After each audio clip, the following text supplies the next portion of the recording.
here too. You're not singing though, so I don't trust I'm you. recording. Oh, we good now. I'm recording. Hello. Hey, twin. Hey, twin. Where have you been? Nobody knows MMA like you do. Nobody. Can't think of any more lyrics. Nobody break down fights just like you. Can't even deny it, even though we're women. We know what we're talking about when it comes to winning. Hey! I did it. I believed in you. Yes. Yes, I did it. I ad-libbed the song. And before your coffee, too. I know. Yo, I am on a roll. It's going to be a good day. It is. What's up, guys? We're coming off of UFC Louisville, and there was some controversy all night. I know. They couldn't get their hands off of controversy. It was like early stoppages, robberies, split decisions. Like, what are you guys doing over there? You know what? There must be something in the water over in Louisville. They all got hit with that bat before that Louisville bat. You know, the Louisville slugging before they got in there and did their job. I was more talking about the blue people with the water thing, but you know it's fine. The blue people with the water thing? Yeah, we won't get into that. Oh, I need to know. You never heard about the Kentucky Blues?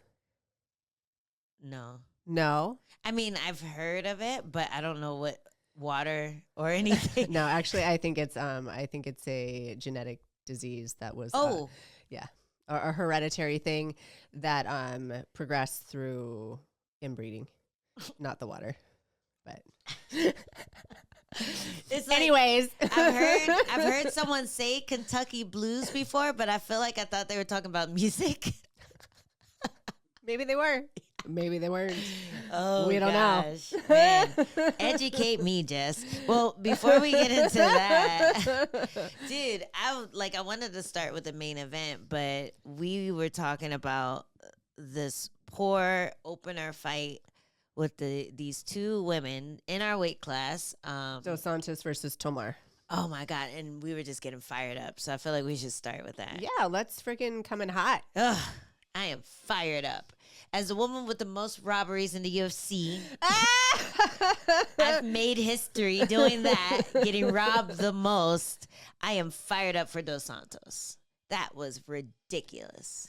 So I was just reviewing it, and you know we were just talking about it, and it's really unfortunate that this woman came on in her debut against another debutante. Yeah, and debutante. I always think of like Bridgerton. Have you seen the new season? I haven't, but girl, I got a Bridgerton dress at it's on my other phone. I got a Bridgerton dress at what's that place called? Windsor. And I'm so excited to wear it. When are you going to wear it? I have nowhere to wear it. I feel like we should do like a high tea. Oh, I need to go get my own because I would love to have a Bridgerton dress and some gloves. Yes, it's so cute. It has like the off shoulders and the corset like top, and then it's like very flowy at the bottom. I love it. Very floral. Oh, and it's really funny. This is totally off topic, but when I went to Scotland to visit Adam's parents, they have this famous restaurant that's right near them. It's like really old, probably built in the fucking 1400s or some shit, and they have like this special high tea room, and so I'm in there with Adam's parents and his uncles and stuff, uncle and aunt, and there's this like these two Japanese girls in the corner having high tea, and I never heard of high tea before. Like it's the thing where you stack up the cakes and you drink. It's tea. very literal. It's very very literal. The cakes are all the way up here. They're up high. Yeah, and you're drinking extend tea. your arm. It was really funny. But they're sitting there like taking photos and videos of them eating high tea the entire time, and his parents just couldn't stop talking shit about it. It was really great. Well, there is a place like in San Diego. It's pretty close to here. I mean, everything's like 20-minute drive anyways. But there is a place that we can go and have some high tea. Oh my God, I can't wait. Yeah. You got to get your dress. Yeah. Show me where you got it and I'll go get mine. Yes, it'll be great. Anyway, the debutantes were out in the UFC making their first appearance with a really live audience too. Like, I think that's the best way to get into the UFC, because your first fight, you get in there, it's a crowd where they've been starving for UFC for so long that everyone's in their first fight of the night. And that's pretty rare. Normally people like don't come out until like 7 p.m. They don't come out into that opening. Yes. The big opening. They want the spectacular entrance for themselves. Yeah. And to feel the lights, camera, action kind of thing. For sure. My remember when we did our tough finale, I think I was the first fight on the card. And when I got out there, I was like, okay, this is going to be that moment, because we had only done tough fights. I'm like, ooh, this is going to be live. This is going to be like 10 times bigger than the biggest Muay Thai show I've ever done. I get out there and it's like 5 people in the crowd. Cricket. I mean, you were right. The building was 10 times larger than any Muay Thai arena that you've ever been in. The building, yes. The building. However, it was not filled to capacity at that point. The attendance was minimal. I get more people watching me spar. But I could hear my people really loud. I could hear my mom and my brother go, hey, let's go, Angela. So it was great. I've gone out, early on some of my fights, and it's just a different energy. It's a definitely different feeling. You definitely notice it and feel the void, the space. It's like into the abyss, the black hole. It just like it kind of echoes a little bit differently there. Yeah. There's no bodies that like the sound can bounce off of, so it bounces off the walls. It's very noticeable. And then I remember there's this one guy on my last fight, and he was like yelling at me, and I was like, "Thanks, buddy." I didn't know him, but he was yelling for me. Good. And I heard him because nobody else was in the building. Oh, that's always awesome. I mean, I heard you guys. Yeah. And the one guy that was like die hard for you. That's like, awesome. Thank you. Yeah. Thank you, friend. I love that. There was like a grappling tournament I did a long time ago, and it was probably one of the ones that made me go, I'm not doing this anymore. But like, I didn't have any people there. I just like, I'll go on these little like secret grappling adventures by myself. And then every now and then someone will just start coaching me. Because the other person will have all these people there like, oh, do this, do this, do that. And I'm just like, trying to grapple. And then someone will go, hold her head down. And I'm like, oh, good idea. That's a great idea. Thank you. Good idea. I will hold her head down. It was like you in the Tough House. You're like, kick her. I'm like, thanks. Thanks. I will. I don't know you, but you're on my side, and I like that. I just saw the opening. I couldn't let it slide. Like, you kick her in the head over and over again, and you did. It's there. Thank you. And that's why I corner you now, officially. I can't miss that voice. Yeah, I'm a good unofficial corner.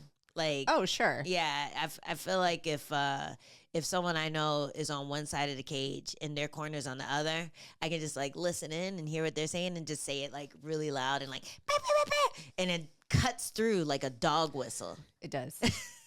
It's unmistakable. I can see their ears perk up like, oh. And then they do the move and I'm like, I did that. They're not gonna give me credit, but I know I did that. But anyway, the debutantes. So Dos Santos was very impressive. At first, she was having a little bit of trouble with the range of Tomar. Yeah, because she was, utilizing that lead leg, little teep side, and that's. I feel like that holds so much. That's what she should have done. So much weight. Yeah. Dos Santos had a really nice rope in off of that leg. And she I was starting to figure it screaming out. that the whole time, but She heard you. sometimes, yeah, she had. Sometimes it takes a while to get used to the speed of it because it was fast. It was a fast chambered one. And when and poor Jess is sick today. I've been sick all week. I'm sorry, guys. She is, what do you call it? You're taking one for the team. You're mustering up all your energy to do this little show for everyone. So you better like and subscribe and comment. Lots of likes, lots of subscribes, So she can lots of buy comments. some tussin. Put some tussin on it. Yeah. Yeah, it started happening last week. Mm. I was listening, like, as I'm, doing the little clip editing, I can hear my, like, I'm like, oh God, it's worse than normal. And my sinuses are always a freaking mess. I can always hear myself, but it was exceptionally bad. And I was like, it's just sinus allergy season. It's fine. No, I'm not fine. I've been sick all week. Sick as a dog. She's hurting. She's hurting, guys. Yes. But she's still here for you. Because I love you. Yes. But yeah, the push kicks, they're hard to time, especially when they kind of chamber them and then go. It's like you kind of reach to grab them and then they don't throw it yet, and then they throw it really fast. So eventually she got that timing down and was able to deal with it pretty well. I feel like that could have been the kicks and the sound behind Tamar's. Am I saying it right, Tamar? Yeah, that's how they were saying it, I think. Behind all of her movements, I feel like it made it a bigger score than it should have. Yeah. Like the volume, the face, everything behind the face. No, she had her game face on the whole freaking time. I noticed that. It was an intimidating face. But what Dos Santos did was she found the timing. She started following the kicks in. She started stuffing her and getting into that pocket area where she was landing those big shots. Like you were saying earlier, the overhand right was landing so nicely. I'm not exactly sure how she lost that fight, but it broke my heart when she thought she won and they raised the other girl's hand. There's no reason she lost that fight. And I can't believe that the judges scored it 30-27. Both ways. Both ways. So, I don't agree with it both ways. So I'm kind of mad because Sal D'Amato is the only one who got it right. Sal, where were you, buddy? Where were you when? Actually, I think he scored one of my fights right, but one of them. He wasn't. Nobody hit him up for the fix this time. He's like, hey guys, I could have made this a clean deal, no split decision. You just got to cut me in. But Sal D'Amato scored the fight right. He scored 30-27, which is what I thought. If anything, maybe you give Tamar that last round where she was just landing a bunch of push kicks. But at the same time, like Dos Santos just was landing all these punches to the head. She finished strong. It was like I couldn't have seen any round really for Tamar. And then Derek Clearly, the other one who scored it for her, gave Dos Santos the first round, which was very, very clear. Like she was just mashing her up with the punches. And then he gave Tamar the second and third round, which I mean, I can't make a case for any of these. The media scores is what I always like to go to just to make sure I'm not crazy. And the media people, they were also there. You know, there's a media table. They're watching the fight live. So it's not like we're just getting a weird angle. But the media, every person in the media scored for Dos Santos. You have 6 people who gave her 30-27, and then you have 5 media scores, 29-28 Dos Santos. That's ridiculous. Every media person that was there scored it for her. It shouldn't have happened. It breaks my heart, man, because that's her first fight. It's gonna make her a better fighter because both of them are pretty green. Yep. So that's kind of the light, but at the same time, you can lose your faith in just the process of winning. She did everything right. And I watched the fight live, and then we were just reviewing it again. And I can't tell her what she did wrong. You know, like if I was her coach, I'm like, you did everything right. You answered, you dealt with all her offense that was coming with you. You scored bigger. You landed the more damaging shots. Like the only thing I could say she could have done better is finish the fight. And, you know, she was winning on the feet. So why take it to the ground? I know the commentators were saying, Tomar's not really that great on the ground. She has some areas to improve on. So that would be a path to victory in the future. But that fight right there, then and there, that should have been scored for her. I agree. Yeah. Which is why I'm grappling Ange now, because fuck that shit. Well, that's how you lost your significant striking score. You poor thing. Don't bring it up. I'm sorry, but I have to. Fucking Strickland, man. Can't finish a goddamn fight. Always got to go to the 5th round. You need more 5-rounders. Motherfucker. Got to bump up those numbers, Ange. I do. Who wants to fight me main event? Come on, Eduarda. Let's go. Rematch time. That's not going to go 5 rounds. I wouldn't want it to. Let's do co-main. I'm good with that. It's a hard 5-rounder. Oh, God. Who wants that? Who would want that? Put enough money on the line, I'm sure. True. That's a long break, though. But yeah, that fight broke me heart. Me no talk no more. It brought up a lot of PTSD from just past decisions, but it was just such a clear decision that you can't even argue that it was close, in my opinion. Mm-hmm. Do we want to talk about the narrative that they were pushing? I think we have to. I think we have to too. So they, the broadcast team and MMA media leading up to the fight were really pushing Tamar because she is the first Indian woman, to compete and now win in the UFC. Now the weird narrative is that she's the first Indian fighter. However, she's not. She's not? She's not. Because I was listening to the broadcast. I read all these articles, and they were all saying that she was. She's not.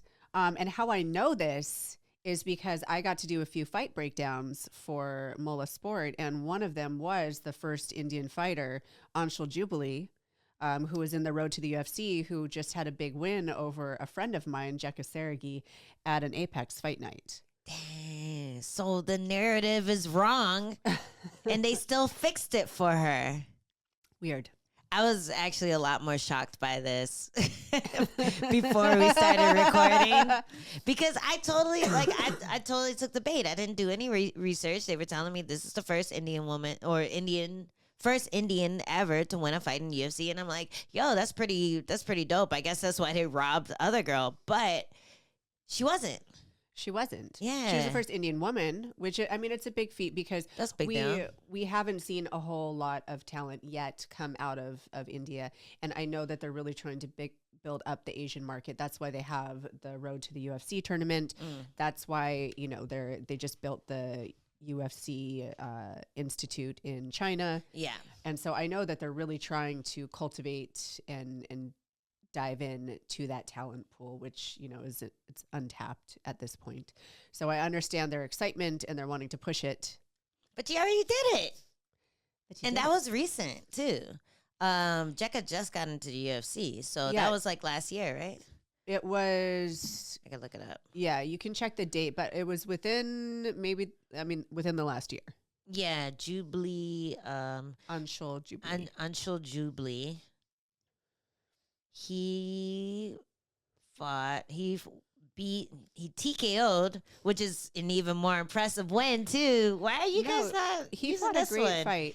TKO'd Jekka Saragi, who is usually TKOing people. Well, and he also fought up a weight class for that tournament. So now he's going down into his more suited weight class, which is he's more of a 145er for sure. Okay, and that was February 2023. Mm-hmm.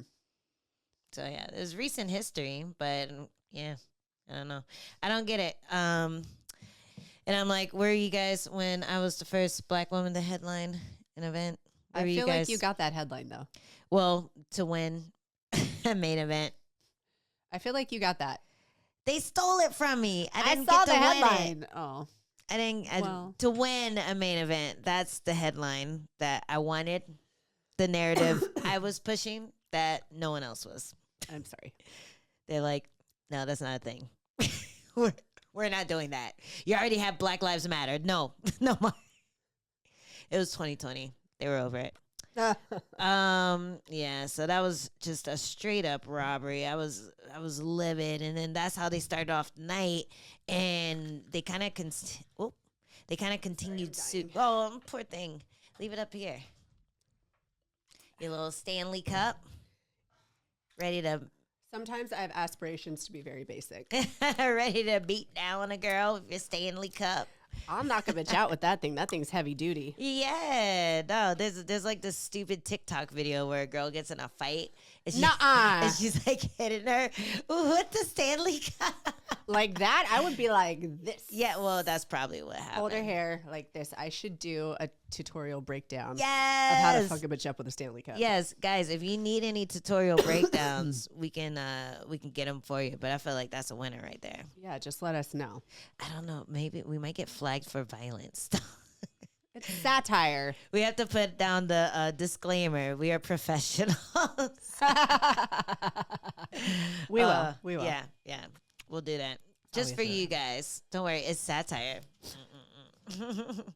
But there are a lot of weird split decisions. The other strawweight fight where my homegirl, Denise Gomes, she was fighting the other Brazilian chick that is Moura. friggin' huge. Huge. That is a flyweight. She's a flyweight at least. So when I fought in Brazil and I fought Denise Gomes, she kind of looked a little big, but she's a normal flyweight or normal strawweight size.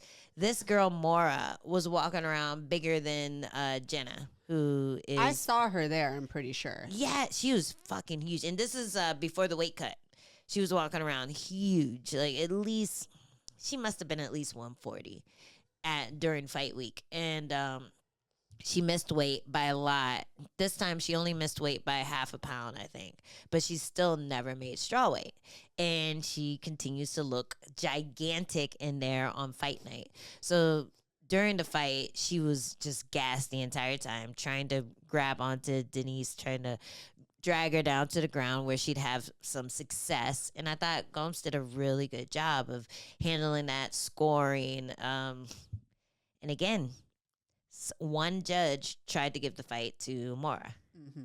It was ridiculous. And like this one, there's a little more to debate because it's like, okay, she's trying to control, she's trying to grapple. How much control time is going to match, the few punches that Gomes was able to land before she got free. But at the same time, we always talk about, okay, if there's grappling and no damage, there's grappling and no threat of a submission, then, how are you going to score that as someone winning a fight when there's things to score on the other side? This one was kind of hard for me because I was leaning towards Moura. Oh, really? I really was, because Denise Gomes was more defensive. Moura defensive. Moura defensive. Got that. That's how everyone has to fight her. Just be Moura defensive. Yes, she showed a lot of signs of fatigue. And there was another example on this fight card of why you should go up a weight class. And that was with Soriano. Wait, is that Paulo? Paulo. What are you talking about? The Hawaiian. Oh, what is his name? Yeah, it's Soriano. Okay, yes. But we'll get back to that because I really want to talk about that fight too. Okay. The thing with Moura is, one, I do think she needs to go up because I think that weight cut, I mean, she's not made the weight. And right now it doesn't really count because it's not a title fight or a main event kind of fight. So it'll kind of get swept under the rug. But at some point, like, she needs to go up. I think that it's taxing her body more than it's benefiting her in a fight. Yeah. Anytime she gets after the first round, I just feel like her frame, her weight cut is going to affect her because she's not making those adjustments before the camp starts. I did think that Gomes obviously landed more strikes because Moura was going for the takedown. She was timing the takedown really well against a much smaller stature of a fighter, which was impressive. But I feel that all of her takedown attempts and control time weighed more than what Gomes was doing. See, that's where we differ because Gomes, well, all right, the one guy who gave it to Moura, he gave her the first and second round. So the first round I thought was kind of even when it came to control time and Gomes was the only one who was landing. Mm. So Gomes had her in that deep submission for a while. She was able to grapple with her. There was back and forth in the grappling after the submission attempt, and then she was the only one who was landing strikes. And that round they gave to Moura. And then the second round, it was a lot of the same. I think she had more success just kind of stifling Gomes in the second round, but it was still the only strikes landed were Gomes. And there was never a submission threat. She was never close to getting to a position where she could threaten like any type of finish because all she was doing was holding her. Like she wasn't even letting up pressure to land a strike. And so that's where I'm like, okay, you can't score a fight for someone if eventually the person that they're holding onto for dear life gets up and punches them in the face. Mm-hmm. And like that happened every round. Even the last round, Moura just tried her damnedest to get something going, and Gomes was ahead of the game. So I felt like 30-27 was the right score. And when you're thinking of damage, when you're thinking of control time that doesn't really do anything, that doesn't lead to damage or doesn't lead to a position to end the fight, she didn't even get close. She didn't even get to like 5 steps away from a finish, mm-hmm. 5 steps away from locking up, isolating something, grabbing onto a neck or anything. She literally just would cover her, start to get a hook in, and then lose it. You know, so that I really feel like that shouldn't be scored unless you're able to posture up and do something or start to like hunt for things. And she never got to a point where she could do that. And then again, I like to go to the media scores. I'm not sure which round they gave Moura, but it was 5 media scores gave 30-27 for Gomes. And then 6 gave 29-28 for Gomes. So that one, again, I felt like it was a pretty clear decision.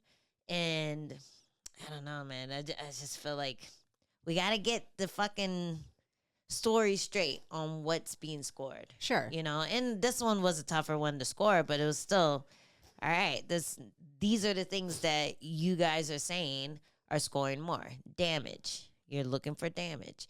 Control time only comes into play if there's no damage. So it's like if she was on top of Denise Gomes and Gomes was never able to land anything, then you can give the round to her. I saw that the efforts and the control time and the relentlessness of Moura were scoring. That's for me. Because I look at her and I look at the weapons that she has, and she was utilizing those weapons. She's not a striker. She's not a striker. She's a grappler. She was a striker. A striker. It's a new wave MMA. Ooh, strikling. It's very fancy. That's what Tomara was doing. She's like strikling. So I just look at her skill set and I'm like, okay, she's utilizing her skill set to the best of her abilities against somebody else's skill set. I thought she was giving Denise a lot of problems, but I mean, Denise was doing a great job with the countering, with attempting submissions, even though they weren't really necessarily like locked in there. She was more threatening to get her to move, in my opinion. When she had some of those chokes, I think it was more a threat instead of like really attempting like going to the ground with it, or pulling her off and trying to get on top of her. It was a great strategy against that opponent. I think she did a great job there. I just saw her more using her tools in that way, and I thought it was a little bit more dominating. That's just my opinion. We can agree to disagree. Of course. She was lighting her ass up and then defending really well. Yeah, I think you have to count defending too because... See, I don't know about defending. Well, I mean, if you're defending and attacking and it's stifling each other, if it's stalemating each other, then it gets wiped clean.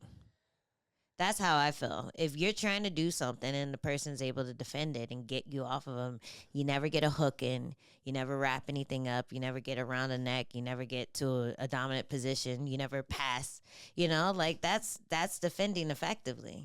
She never got to a point where she could do some damage. She never got to a point where she felt comfortable enough to let go and punch. Mm-hmm. You know, it was all Gomes moving, making her try to hold and move, and then getting up and hit her in the face. Yeah. So, yeah, I feel like you have to remember it's a fight.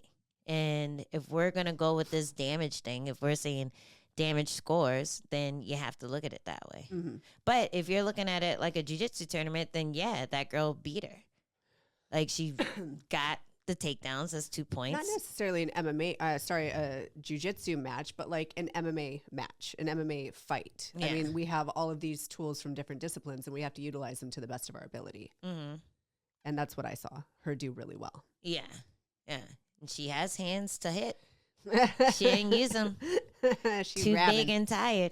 I know, and that's, you know, something that I really want to highlight too is let's start fighting at something that is more healthy for us so that we can perform to the best of our ability. Yeah. I think too many people are still really stuck in that mindset of, well, if I am bigger and stronger coming in, then, you know, these gaps I don't have to fill in. Mm-hmm. And that's really frustrating to watch. It only gets you so far. And I think she's going to see that she's hitting a wall.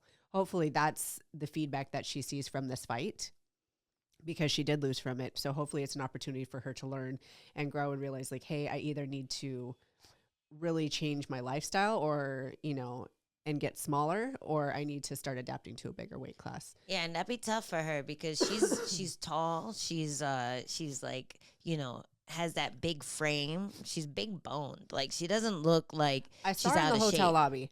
I came up to chest height and I looked at her and I was like, oh my goodness. Yeah, no, it says that she's 5'6", but she looks like pretty tall, and Yeah. and she's a thick 5'6". She's not like a little flimsy looking wafer girl, No. you know. So that was at her flimsiest before she made weight when I saw her, and I'm just like, oh, who's this new bantamweight?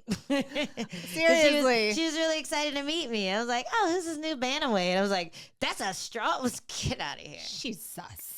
Get out of here. No, So seriously, get out. yeah, I think it'd be really tough for her to make that weight and be able to perform the best of her ability. She was only half a pound off, but look at what that did to her. Mm-hmm. You know, so I totally agree. I think going up a weight class, getting like that weight on you so you don't feel like you're giving away size and still be able to perform, because if your strengths are grappling, it doesn't matter what size you are, you can always submit someone. Mm-hmm. You know, there's less when it comes, less to worry about, because you're good at the sweeps, you're good at off balancing, you're good at, like, you know, getting to those submission positions. I feel like her skills would translate well, even if her opponents had a few pounds on her. Sure.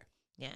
So let us know in the comments who you thought won that fight. The thing is, I'm not trying to be right. I'm just stating my opinion. I just want to hear what our viewers think, because that will drive more viewers to our page. And that's all we care about. We don't care about your opinions. But we did. I want to hear it. Just agree with me and I'll like it. Or agree with Jess and she'll like it. Just do it. Just comment something. Just say we look nice. Tell me I'm pretty. Please. Tell me I'm smart and important. What else was there was another split decision, I felt like. What did you think about the De La Rosa fight? De La Rosa versus Andrea Lee. Well, I thought it came down to the last round, and I thought I was impressed. I thought that De La Rosa has looked kind of she's a little bit slower of a fighter to get started. Yeah. And Andrea Lee comes out fast right away. Yeah. And she has a lot of volume. She has great boxing. She's great in the pocket. And I thought that she might beat De La Rosa to the punch and give her a lot of problems. But I was really impressed with De La Rosa. Yeah, her boxing made me a fan, because before I was like, oh, this is another one of those like grappler girls who just kind of go "Brr," and then try to grab at your legs and drag you down. And then if that doesn't happen, then it's a rough night for her. But she proved that she doesn't need to drag him down to win a fight. She was winning the striking, especially in that third round. So yeah, I think you're right. Like 1-1 going into the third. And then I felt like her boxing was really taking it away in that third round. I agree. Yeah. She was landing some really nice combinations. Man, her frame is so big for that weight class. You think so? I mean, Andrea Lee's kind of smaller for the weight class. So watching them grapple was just, it looked like a big sister on a little sister kind of thing. It was just kind of funny to me. I'm like, wow, she has a lot of body. Andrea Lee is kind of built like Butcher. She's kind of like a tiny head. You always talk about her tiny head. Leave her alone. Small. It's small for her frame. Her body is the body of a bantamweight, and she has the head of a child. which is why she makes flyweight so well. And it's like, it has nothing to do with how she looks. I think she's gorgeous. I think she's a beautiful little cowgirl, you know. But she has a small head, so I feel like it can work to her advantage. She slip punches better. She can, like, when you get that head pressure and your head's a little smaller, you can really fits into that pocket. Oh yeah, like really dig in there. Harder to choke. Sure. Slip out at things. Sure. All those things. Yeah. But I see what you're saying. It did look like De La Rosa. She was just able to cover her better. I think it was just a skill thing, really. She was able to get on top, cover her, really hip down, get to those good positions where she looked dominant. But then I was really impressed with her when it would go back to the feet, and she just looked like a Diaz brother, you know. She just looked like a gamer, just in her face, in the pocket, would throw a big 1-2 straight down the pipe too, no loopy punches. Like, you can tell she's really been working on her striking. Yeah. And every time she would throw, it would catch Lee off guard. Like, it was almost like she didn't expect her to throw a straight punch at her. It's like, you're not gonna hit this little head. Whoa, no. So I was really impressed with her. That fight made me a fan for sure. Yeah, I've really been impressed with her grappling, her wrestling, but like you were saying, she really closed the gap on that striking. She looked like a different fighter this fight. No, for sure. Reinvigorated. And going back to MMA decisions, they were all on the same page as us. Every media person scored it 29-28 De La Rosa. And who scored it for Andrea Lee? Let's see. Robert Pope. Who the fuck is that? Who that guy? Who the fuck is that? He had round 1 and 2 for Lee, which is pretty crazy. I felt like round 2 wow, was her strongest round, De La Rosa's strongest round. So that's pretty wild. Y'all need to go back to school, get your eyes checked, like take a sobriety test before you step into the arena, like something. Come on, judges, do better. It's like, to keep, a license in pretty much every arena, like you have to complete a certain course, a certain amount of, get a certain amount of credits to like re-up your license. Right. Like, I'm a real estate agent. Every 2 years, I have to fulfill requirements to re-up my license. Yeah. If we want to drive, we too also have to pass a test. Yeah. These judges are over here running over every cone. And they're not using the blinker. No, can't parallel park to save your life. Nope. And yet you still have your license to dictate whether somebody gets paid or not. We need to connect the athletic commissions with the DMV. And for real. Give a special section for athletic commissions. Eye exam, IQ exam. We also need to know your age, because just like, being a traffic plane. What are those freaking? Oh, the air traffic control. Yes. To do that, like you can't do it past a certain age. Oh, interesting. You can't ingest like any kind of Splenda or anything like that, just like a pilot wouldn't. Because you Splenda. have to be very like cognizant and coherent. Wow. And anything that delays your brain activity could affect your judgment, judges. So there's all of these criterias and stringent rules for people to maintain their jobs. And yet these people have none. You still have jabs. Continually messing up. How? It's ridiculous. I would love just a multiple choice test. Just that. The 20 questions, they give you the 20 questions when you try to get your driver's license, and it could be any question out of the big book of rules. And if you get less than 70%, then you can't drive. You have to take it again.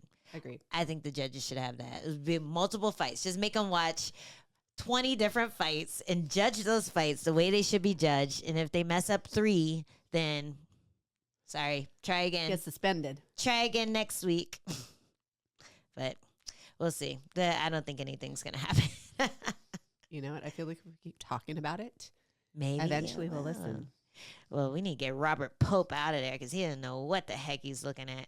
And who was the other judge? We had Derek Clearly, and who was the other one for the Puja one? Sal D'Amato got it right. Matt Jones, who I've never heard of, he scored 30-27 for Tamar. Matt Jones. Robert Pope. You fucked up. You're on our list now. We're watching you. You're on the watch list. But we should probably get on the main and the co-main of Louisville. We were so fired up about judges that we just spent 40 minutes. We had a lot to say. It needed to be said, so we said it. Oh, God. Don't worry, guys. I'll put in some chapters for you. It'll be like Tamar and Dos Santos. High tea. Tamar and Dos Santos. Judges suck. Tamar and Dos Santos. Oh, God. Yeah, the main event I'm so mad about. That was one of our picks. Oh. You're lucky. I am not lucky. You're lucky because my pick so we both picked Reyes to win. I picked we both picked what's his name? What's the kid's name? Yeah, Reyes. No. Rosa. I picked Jacoby. Racist. Racist. We both picked Raul Rosas. Yes. You picked Jacoby. I picked Reyes. So that was my point. And then you picked Imanov, and I picked Cannonier. So that was your point. Thanks to your buddy, Jason Herzog. My boy. Jess was like, Jason. I don't want to drink a burrito again. So help your girl out. Thank you. Any moment you feel like you can jump in. Listen. Cannonier was doing a great job closing the distance, but that game plan was starting to wear on him, and Imanov was starting to find his range. Do I think it was an early stoppage? Yes, I do. I agree. However, I don't think the fight was going to go his way after that point. I think it was really starting to wear on him, and I think he was Imanov was starting to really find that sweet spot with the range and starting to wear down Cannonier. No, and I think everyone agrees with you when it comes to that. But you still want to see it play out. Absolutely. You still want to see it play out. There's been so many fights where it just seems like all the chips are down. You've been doing everything you can. And the other sad thing about it is that he was up 2 rounds going into that. Yep. He didn't get a chance to finish the fight. And if he had been able to survive, been able to clinch up, been able to do anything to just survive that pummeling that he was getting, and it was bad. It was definitely bad. Yeah. But he was still on his feet less than a second before Herzog jumped in. He threw a huge counter hook that didn't land, but it was tight. Yeah. It was tight. It was strong. He was still there. And we've seen so many people survive those moments and come back strong that it just sucks because at this point of Cannonier's career, he's not going to have a lot of opportunities anymore. Like, he's 39. He's fighting for that spot to fight for the title again. And it just kind of, he wasn't allowed to go out on his own terms. And I hear that, and I agree, and it's really unfortunate. I think Herzog is a great ref, and I think everybody has those. Same. You know, we're all human. Yeah. We have those moments where we just react, and in this case, it, you know, potentially it cost somebody the opportunity to fight through adversity. A ref's job is to protect. He made the decision he made. We can't take it back. You know, we don't know what the fight would have looked like moving forward. And it is unfortunate with where Cannonier is in his career. However, I think that he'll still get other opportunities. Yeah, it's always going to be devastating immediately after, especially when you look at the age, you look at the fact that he's fought for the title already, you look at all the other people who can get that title shot. I think he'll be fine too, but I know how frustrating it could be as an older fighter when you're right there in that spot where a lot of people also want to be. A lot of these young guns want to be. There's a lot of tough fights ahead of you, and time isn't really on your side. And I think that's the part that frustrates me the most about this fight, is that he was fighting such a good fight. He had a great game plan. It was starting to wear on him, like you said. Even the end of the second round, there were some really bad moments for Cannonier, even though he won that round. Mm-hmm. Like, there was some really like, ooh, the last 10 seconds, I feel like we're just like, oh, uh-oh. Yeah. You know, and Imanov took it away after that. Third and fourth, it was all Imanov. Cannonier wasn't able to get him down anymore, wasn't able to really hold him in clinch anymore, or land those shots in the pocket without eating something as well. So it was interesting to see Imanov work, because usually he doesn't have that gritty of a style like he was doing. Like, I feel like he changed some things up where he's trying to be more aggressive, trying to come forward a little more. And Cannonier did a great job of trying to stifle him. It was similar to Strickland's game plan, like straight punches down the middle, push him up against the fence, use those clinch takedowns, just like really try to stifle him above. And it was working, but that dude is just so big. He's really big. He's huge. He utilizes his range well. And I mean, there were some moments in the first and second rounds where I was like, "Ooh, this is kind of wearing on him." Mm-hmm. You know, the grindiness, like that kind of pressure that Cannonier was putting on him. I was like, man, I don't know if he's like recovering very well, but he snapped back out of it, and he started getting that range, because just as it was draining his energy, it was draining Cannonier's gas tank. Yeah. And it was like a fast drop off too with Cannonier. Yeah, it was. It's really hard. That kind of gritty, grindy style, like that's a really tough style. But that's for his body type against those long, lanky fighters that he's typically had trouble with. Mm-hmm. Like, he's had trouble with Strickland. He had trouble with Adesanya. Mm-hmm. That's a really tough body type with him. Yeah. So he was doing the right adjustments in camp for that fighter. It was just starting to wear on him. Yeah. It's just a shame the way that it stopped. But, yeah, I don't think too many people are mad about it, just because he was in so much trouble before Herzog jumped in there. Don't worry, Herzog. People are going to forget about this. I was looking at the comments, and they know his name. That is a referee whose name is known now. Well, and he's pretty sucks. Like active on social media too. Oh, is he? Oh, I didn't know that. I only see his like dog photos every now and then. But yeah, it does suck that someone who is a good ref only really gets that notoriety when they fuck up. Yep. Like, Herb Dean is probably the most famous referee. And it's not because he's great, even though he is. He's a really good referee, but, you know, when you fuck up, people really know your name. And we need to do that for the judges as well. Tell them. Twitter handle, Facebook, Instagram. Get your faces out there so we can talk shit. If we got to take it, you got to take it too. Mm-hmm, mm-hmm. If the referees have to take it, you have to take it. If Dana has to take it, you have to take it. Everybody has to get it. But yeah, that fight made me sad just because I'm a huge fan of Cannonier. I love the way he fights. His clinch is so nasty. And when he hit that takedown against the fence, I was like, oh, he's wrestling. He's a beast. He's wrestling now. I really like him as a fighter. I just Yeah. thought that this matchup would be tough for him because traditionally it has been a challenge for him. Yeah, yeah. I was really impressed with just the patience that Imanov had, and he's probably gearing for a title shot next. I think that's what he was asking for, whoever wins, for whoever's going to fight for the title against Duplessis. And who do you like? Because I think everyone's saying that it's going to be Adesanya's return versus Duplessis for the next title shot. And who do you like for him in those matchups, those possible matchups? You mean Strickland or Adesanya versus Duplessis? Yeah, like if he gets the winner of that one, how do you see him matching against either of those guys?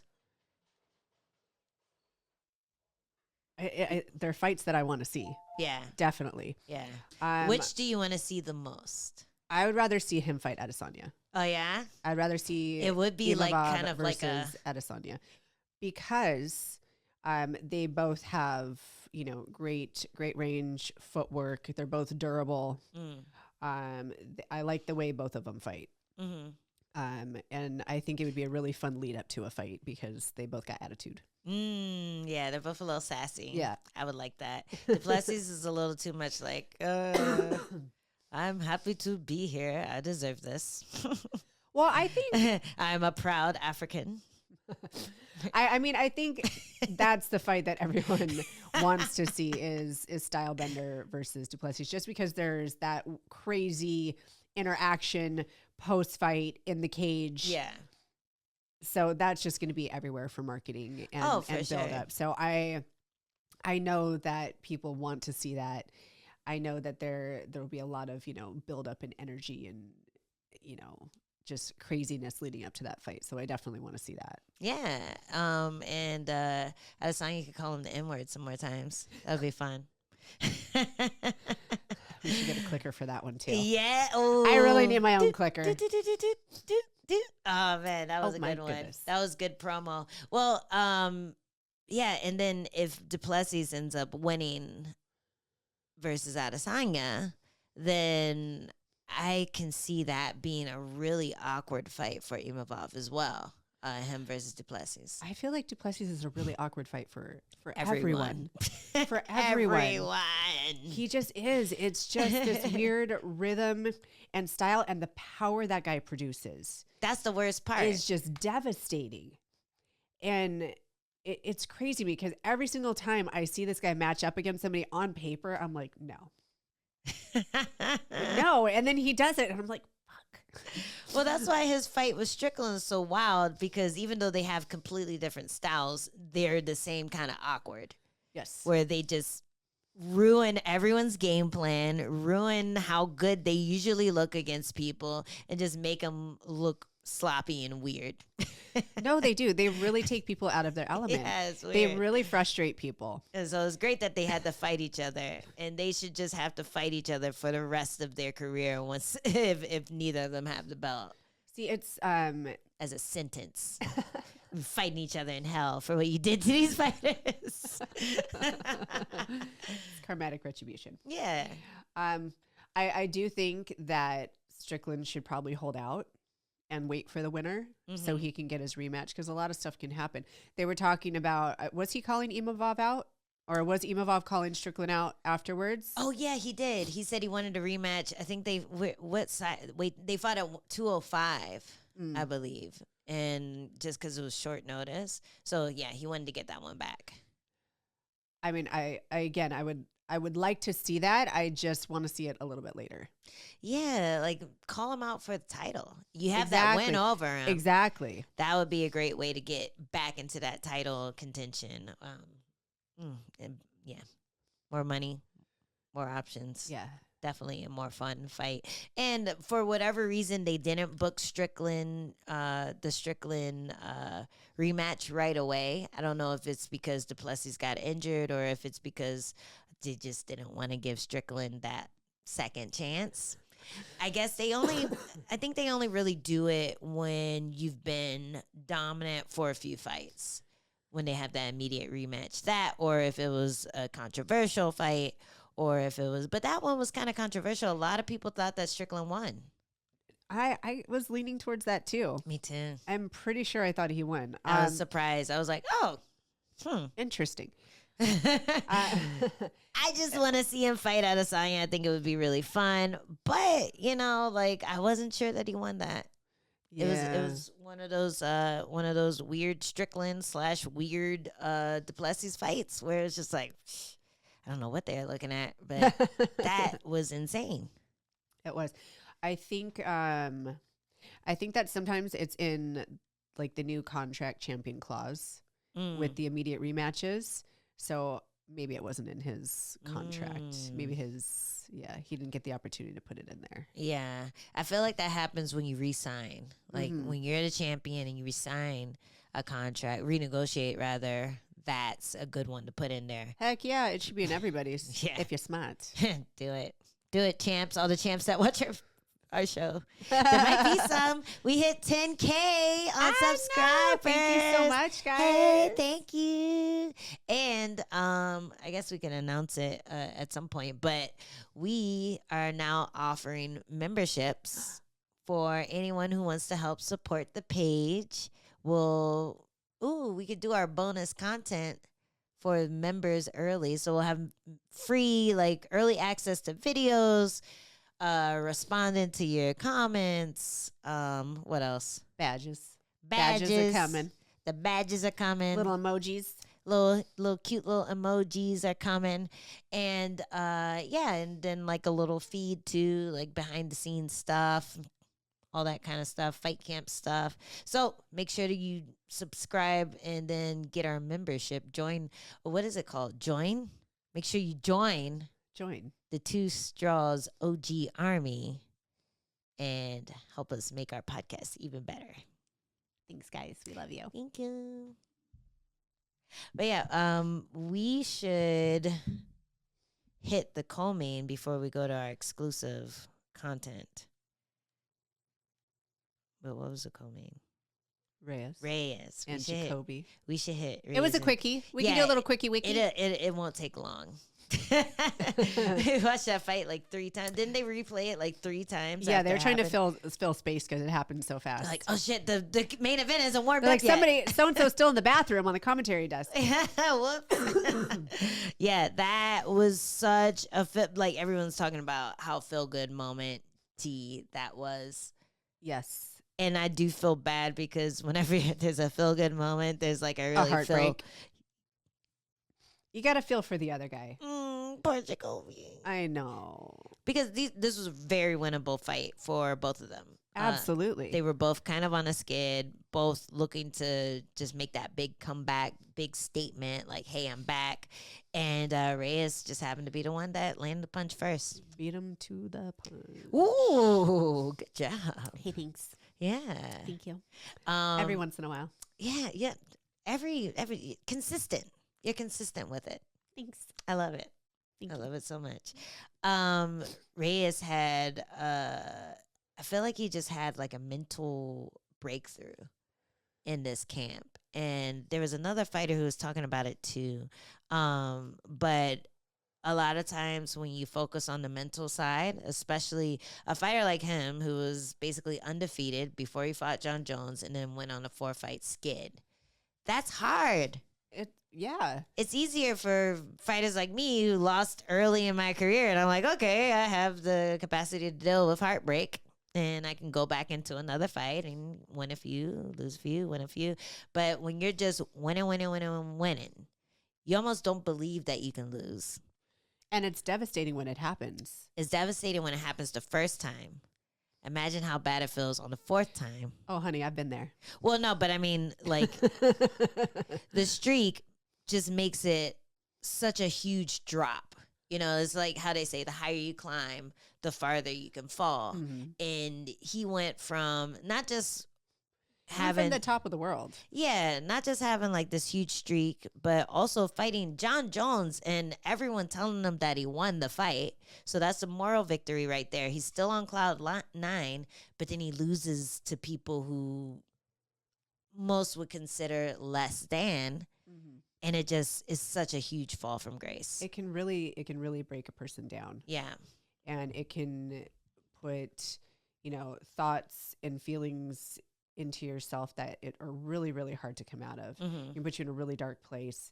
And once somebody becomes familiar with defeat, it's hard to turn that around. So I'm really glad to see that he, did what he had to do outside of the cage and inside of the cage to make himself better. Because that's a really, really deep, dark hole to dig yourself out of. There's a few keywords that like you can hear when you can tell someone's been focusing on their mental. Like when they say, I was just trying to be present. I was just trying to focus on this fight. Like when they talk about, oh, what do you want next? And they're like, bro, I haven't thought about that shit at all. Like they had to cut all of that out. They had to cut out all the expectations, all the extra stories that they made up in their head. Like, oh, if I win this fight, this is going to happen. If I win this fight, this is going to happen. That clouds your brain so much where you can't just perform, because you have all these expectations of what's going to happen when you do perform, and it stops you from just being in the moment. It's really wild how that can work backwards like that. Like it does the opposite of what you think it can do. But having just like all these expectations about an opportunity can really shut you down. And I think that's the hole that he was falling into every time he would get in there and then just lose and just not look like himself. And in this fight, that one punch is what made him famous. Being able to hit the counters, being able to lull people in and then just land that powerful left hand, like that's the thing that got him to the top. So for him to be able to do that again, be in the moment, just be comfortable in there, it's huge. It does mean that we might be seeing the old, Dominic Reyes again. But only time will tell if he's able to do it multiple times. But like he seems so happy. He has his fiance, he just seems very comfortable in his skin. And I think that's the first step to just being able to love what you do and perform to the best of your ability when you get in there. Not getting your own way. I loved hearing him and seeing his energy in the post fight when he was interviewed with like the UFC desk. Yeah. It was really nice to hear how his life is going so well, because there's such an attachment to a fighter and their success. You're only as good as your last fight. You are only as relevant as what's next. And being present, as you were just saying, is so important because it takes the pressure off. There's so much fear and anxiety in the future and in the past. And if somebody is not present, then they're living in fear and anxiety. Yeah. And fear and anxiety is a place where you cannot thrive. It's not. There's, people that are able to channel the emotion, the pressure, and utilize it. And then after a while, it stops working. It starts being effective because it just keeps piling on. And like the mind can no longer filter it. Yeah. So I was really happy that he's been able to, separate and stay present. Yeah. It was, it's like when you have a old computer and you have all these files on it and it just stops working. You need to clear your cookies when you're so focused on the past and the future, and you're full of anxiety and all of it builds up. It just slows down your processing. Yes, it does. And you need to call the Geek Squad to get your RAM up. So I think that's what he did, and it seems to be working really well for him. And the fact that he has like stuff outside of fighting to see self-worth in, that's gonna do wonders for him as well. Yeah, I'm definitely happy for him. Yeah, me too. And again, it's sad on the other side, but seeing somebody dig themselves out of a hole is one of those stories that, kind of just excites me, gives me hope. Yeah. You know, gives me motivation, is inspiring to me. Yeah. And, you know, hopefully inspiring to people that watch us fight. For sure, for sure. Well, let's do our exclusive bonus content, and maybe we'll make this exclusive for members. So if you want to hit that join button, do that now, and you'll be able to hear our exclusive right now. And then if you don't, you'll hear it on like Tuesday or something. Bye. Bye.